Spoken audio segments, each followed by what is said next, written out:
Hello everyone, welcome to Gurukul. Ethics and management का ये 22nd lecture है, मतलब 22वां लेक्चर है ये टोटली। ठीक है, तो इसमें हम जानेंगे जो मोरल थिंकर है इंडिया के। ठीक है, तो वो कौन कौन से हैं, वर्ल्ड के कौन से हैं। वर्ल्ड में भी दो टाइप के आ जाते हैं, मॉडर्न वर्ल्ड के आ जाते हैं और एनिशिएंट वर्ल्ड के आ जाते हैं। तो ये काफ़ी इंपॉर्टेंट रहने वाला है, क्योंकि इथिक्स जो सब्जेक्ट है ये एक ऐसा सब्जेक्ट है टोटली एक मॉरल के ऊपर बेस्ड होता है। मतलब ये मानिए कि ये मॉरल होता क्या है कि बेसिकली कोई भी एक फिलॉसफी की ऐसी ब्रांच जहां पे ह्यूमन का जो नेचर है, वो उसकी जो वैल्यू है वो कैसे उसे डील करेगा, कैसे कोई भी चीज को है वो डील कैसे करेगा, कैसे वो जानेगा कि ये चीज एक राइट है कैसे रॉन्ग है, कैसे वो एक राइट और रॉन्ग का एक्शन लेगा। क्योंकि आप एक बहुत हाई पोस्ट पे जाने वाले हो और यहां पे ये होता है कि आप किसी भी चीज को बिगाड़ सकते हो और आप किसी भी चीज को सुधार सकते हो, क्योंकि आपके पास पावर यहां पे होती है और पावर वाले इंसान को ही ये सब्जेक्ट लगाया जाता है, एथिक्स एंड मैनेजमेंट। और ये बहुत इंपॉर्टेंट रहने वाला है आपके सिलेक्शन और नॉन सिलेक्शन में, क्योंकि इसके जो है काफी क्वेश्चंस आने वाले हैं और कैसे क्वेश्चन बनेंगे वो भी यहाँ पे देखेंगे। तो यहाँ पे इंडियन जो है हमारे मोरल थिंकर ज्यादा नहीं है, यहाँ पे 5-7 ही हैं इंडियन, लेकिन काफी हैं और बहुत अच्छे इनके विचार हैं वो बहुत अच्छे हैं। तो सबसे पहले जो है, सबसे पुराने और सबसे पहले है हमारे महात्मा बुद्ध यानी कि गौतम बुद्ध। इनके जो विचार हैं वो आप यहाँ पे देखोगे। तो इनके है क्या ये, तो जो बुद्ध है यानी कि यहाँ पे बुद्धा लिखा गया, तो जो बुद्ध है इन्होंने जो अपने सिद्धांत दिए जो इनके थे वो टोटली एक तो रियलिटी बेस्ड थे और एक पीस के ऊपर बेस्ड थे। इन्होंने जो काम किया है, इन्होंने काम किया है मोक्ष के ऊपर, यानी कि मोक्ष को यहां पे निर्वाणा वर्ड यूज किया गया है, निर्वाण। ठीक है, तो यहां पे यह है कि क्वेश्चन अगर ऐसा आता है कि कौन से ऐसे मोरल थिंकर जो कि इंडिया से हैं जिन्होंने निर्वाणा वर्ड यूज किया है या ये वर्ड बोला है कि आपको जो पीस है रियलिटी के लिए यहां पे आपका गोल होना चाहिए। ठीक है, इनलाइटमेंट यहां पे एजुकेशन को बोल रहे हैं, यहां पे ये शिक्षा को बोल रहे हैं कि जो ये चीज निर्वाणा है या ये इनलाइटमेंट है, ये आप मतलब इसी के साथ ही समझा जा सकता है मोरल्स को। तो बेसिकली इन्होंने भी ये अपनी पूरी इसकी स्टडी की और उसके बाद ही इन सबको इन्होंने जाना। बुद्ध एक ऐसे मतलब मोरल थिंकर थे, इन्होंने अपने जो फॉलोअर थे उनको भी बोला था, ये स्पष्टली बोला था कि पहले मेरे सिद्धांतों को देखिए, उसके बाद मुझे फॉलो करना, उसके बाद मुझे फॉलो करना। तो यहां पे कि जो इनलाइटमेंट यानी कि शिक्षा यानी कि लर्न करना, और दूसरा जो निर्वाणा है मोक्ष, यही एक ट्रू मतलब the true understanding of the universe, जो यूनिवर्स है यही उसको समझने का एक सच है, ये कोरा सच है। तो ये कोट आ सकता है, आपको पूछा जा सकता है कि the true understanding of the universe किसके द्वारा दिया गया था, तो ये दिया गया था महात्मा बुद्ध के द्वारा। तो बेसिकली अगर प्रिंसिपल की बात करें तो जो यानी कि जो महात्मा बुद्ध थे उनके जो मोरल के प्रिंसिपल थे वो बेसिकली इन्होंने बोला कि कर्म के ऊपर है, कि यहां पे प्रिंसिपल की बात हो रही है। ठीक है, तो प्रिंसिपल जो है वो कर्म के ऊपर है। तो इन्होंने बोला कि जो कुछ भी होता है, जो फंडामेंटल जो आपके साथ हो रहा है, जो चल रहा है, ठीक है, बुद्धिज्म में जो इनका कन्वेंशन चल रहा है, जो बुद्धिज्म में जो नॉर्मली है वो ये है कि एक साइकिल है, पहले बर्थ होता है, फिर डेथ होती है और फिर रीबर्थ होता है। तो इन्होंने ये बोला कि ऐसा नहीं होता है कि आपने एक बार जन्म लिया और आप फिर मर गए, आपका फिर यहां पे रीबर्थ होगा। तो ये साइकिल है पूरा, ये 3 चीजों का उन्होंने साइकिल बताया कि यहां पे बर्थ होगा, डेथ होगी, फिर रीबर्थ होगा। तो 3 चीज बोली कि एक जो आत्मा है वो मरती नहीं है, वो दोबारा जन्म लेती है। इनका कहने का मतलब यहां पे ये था, जो आज आप काम कर रहे हो, जो आज आप काम कर रहे हो वो आपके प्रेजेंट जो कर रहे हो उसके बेस पे नहीं। ठीक है, जो पास्ट का, जो पिछले जन्म का, यहां पे पास्ट जो है वो पिछले जन्म का इन्होंने बोला है कि जो पिछले जन्म का भी इफेक्ट होता है। आप जो भी क्षेत्र में जन्म लेते हो, जहां पे भी आपको कर्म मिलते हैं, जो भी आप रिबोर्न होते हो, पहले मतलब आपने छोटे होते ये सुना होगा कि पिछले जन्म का यहां पे असर होता है। तो ये आपके लाइफ के ऊपर महात्मा बुद्ध ने बोला और इन्होंने यहां पे 4 नोबल ट्रूथ दिए। ठीक है, ये 4 नोबल ट्रूथ है क्या, ठीक है, ये बेसिकली एक चीज को लेके है, ये है दुख के ऊपर। ये जो अपन दुख सारा दिन सोचते हैं मुझे ये नहीं मिला, मुझे जो सफ़र करते हैं अपन सारा दिन, ये वर्ड यहाँ पे 2 बार यूज हो गया है। ठीक है, तो यहाँ पे जो है ये सफ़र के ऊपर टोटली है कि जो दुख है उसके ऊपर दिया गया है और उसका इन्होंने 4 हिस्सों में डिवाइड किया, इन्होंने 4 यहाँ पे नोबल ट्रूथ दिए हैं। तो महात्मा बुद्ध के कितने नोबल ट्रूथ थे ये क्वेश्चन बन सकता है, 4 नोबल ट्रूथ किसने दिया ये क्वेश्चन बन सकता है।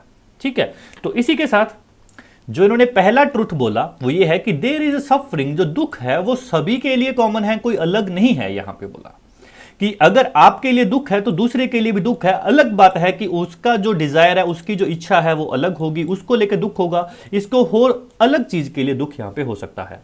फिर इन्होंने बोला कि एंड ऑफ सफरिंग जो है जो वो stop doing the cause of suffering, जो भी मतलब जिस वजह से आपका दुख हो रहा है वो ही उसको खत्म करने का तरीका है, और पाथ यहां पे दिया।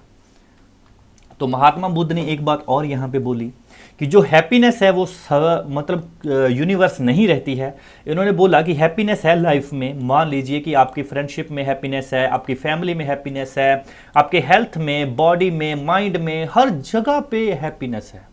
बट जिस दिन इनमें से एक चीज भी, कोई भी लॉस हो गई, चाहे आपकी लाइफ से, चाहे आप फ्रेंडशिप से, चाहे कोई फैमिली से, अगर वो आपकी हैप्पीनेस का रीज़न है तो आपको दुख होगा ही होगा। और इससे उन्होंने यहाँ पे डिनोट किया दमापड़ा से।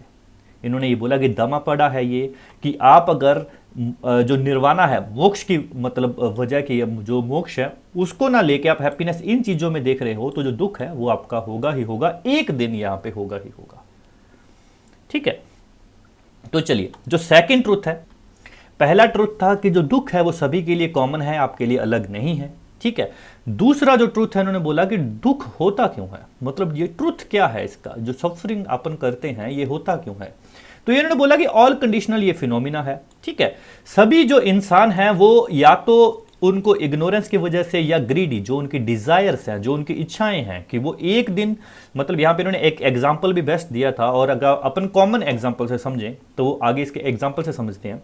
तो इन्होंने ये बोला कि जो है कि अपन जो अपने कर्म के नियम है, जो अपन कर्म अपन कर रहे हैं उसका जो नियम है उसको हम इग्नोर करते हैं। ठीक है, और अपनी जो इच्छाएं हैं वो रॉन्ग होती हैं, मतलब हर टाइम पे अपन एक गलत इच्छाओं को मन में लेते रहते हैं, तो उसकी वजह से हमें दुख होता है। अगर हम ये दो चीजें यहां से निकाल दें तो हमें दुख होगा ही नहीं।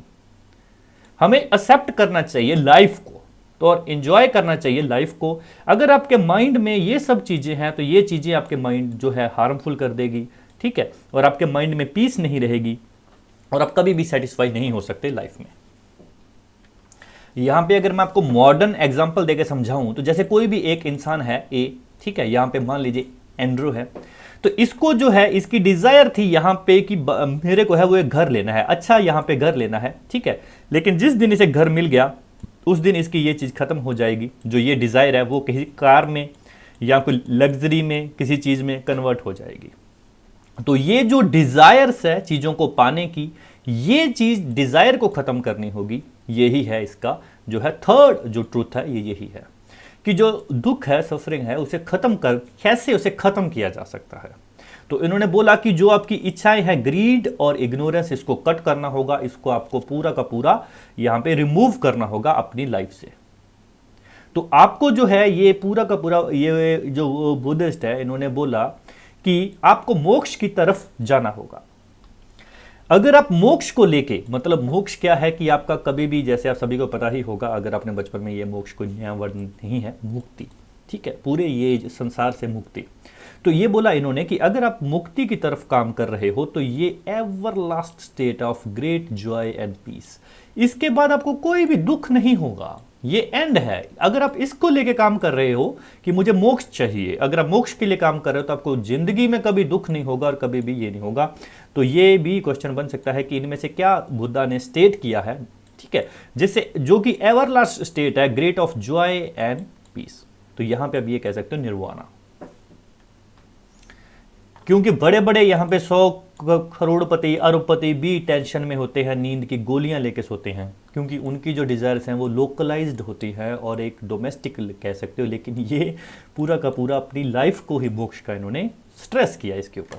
इन्होंने बोला कि ये एक अल्टीमेट गोल है बुद्धिज्म का, और ये होता भी है कि जो पूरा का पूरा बुद्ध धर्म है वो मोक्ष के ऊपर यहाँ पे डिपेंड करता है।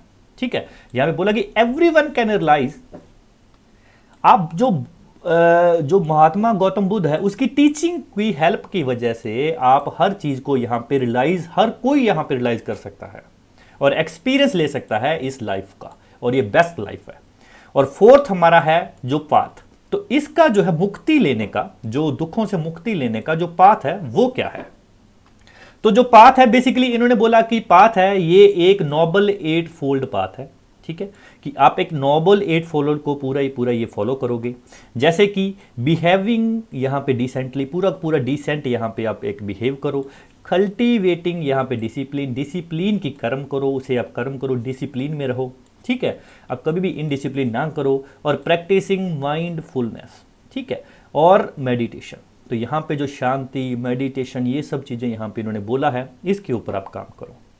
इन्होंने ये भी बोला है कि जो ये एक मिडल वे है, तो इसे ये मिडल वे के यानी कि ये एक बीच का रास्ता है, आप ये समझिए। तो क्वेश्चन ये बन सकता है कि जो मिडल वे है वो इन बुद्धा के कौन से नोबल ट्रूथ को बोला जाता है, तो वो है ट्रूथ ऑफ द पाथ। ठीक है, पाथ वे आप यहां से भी याद रख सकते हो, वे पाथ। ठीक है, मैं आप सबको बता दूंगी, ये सब आपको इसीलिए यहां पे पढ़ाया जा रहा है और ये इथिक्स का सबसे इंपॉर्टेंट पार्ट है। इथिक्स का मतलब ही ये होता है, क्योंकि जो हाई लेवल का एक एजीएम, एक आईएएस, जो ये पोस्ट्स होती हैं, इनको इथिक्स होना बहुत जरूरी है, क्योंकि ये बियॉन्ड द मनी काम करते हैं। क्योंकि आपकी जो पोस्ट होने वाली वहां पे ये है कि पूरा का पूरा आपके पैसा इतना ज्यादा होता है कि आप इथिक्स के ऊपर काम करो। तो ये जो सब्जेक्ट है इसीलिए है और ये इंपॉर्टेंट है, क्वेश्चन ज़्यादा हैं इसके, और ये बहुत इंपॉर्टेंट है। इसे ये मत सोचना क्वेश्चन कैसे बनेंगे, ठीक है, क्वेश्चन इसके बहुत बनेंगे, आप इसको ध्यान से सोचिए और ये सिलेक्शन और नॉन सिलेक्शन में आपके काम कर सकता है। तो बेसिकली इथिक्स एक हाई लेवल की पोस्ट पे ही यहाँ पे लगाया जाता है और बहुत ही इंटरेस्टिंग और बहुत ही इंपॉर्टेंट ये सब्जेक्ट है। और जो अगला लेक्चर होगा मॉड्यूल 23, इसमें भी जो इंडियन जो है मतलब मोरल थिंकर हैं उनके बारे में जानेंगे और बेसिकली बुद्धा से ही शुरू करेंगे, क्योंकि इनकी अभी हाफ स्लाइड्स और पड़ी है। और उसके बाद जैसे ही और जो इंडियंस हैं 5-7 हैं, और उसके बाद जैसे वर्ल्ड के जो फिलोसफर हैं और जो मॉडर्न वर्ल्ड के हैं, ये 2 टाइप के हैं वर्ल्ड के भी, तो ये काफ़ी हैं, तो इनके ऊपर ही 5-7 लेक्चर बन जाएंगे। तो अगर आप इसे इंटरेस्ट के साथ पढ़ोगे तो यहाँ से आपको 2 से 3 क्वेश्चन इजीली मिल जाएंगे, क्योंकि यहाँ पे क्वेश्चन बनने के बहुत ज़्यादा चांसेस हैं। क्योंकि ये क्या है कि ये सब चीज़ें आपको पढ़ी होनी चाहिए। जैसे आपने अगर आईएएस वगैरह के इंटरव्यू भी देखे होंगे तो वो सब ये बुक्स पढ़ते हैं सबसे पहले। जैसे महात्मा गांधी की बुक आपने बहुत लोगों से सुना होगा कि उन्होंने पहले महात्मा गांधी की बुक पढ़ी, फिर उन्होंने ये सब शुरू किया। क्योंकि जो इथिक्स हैं ये कैसे बन जाए, ये बेसिकली क्वेश्चन ऐसा होगा कि आप लोगों ने पढ़ा भी होगा और आप गलत भी कर दोगे। ये बेसिकली क्वेश्चन ऐसा होगा, तो इसे आप रट्टा मत मारना। मैंने पहले ही बोला ये एक थीम है, टोटली एक लॉजिक और थीम बेस्ड है, इसको आपको समझना पड़ेगा। ठीक है, तो thank you so much, God bless you all.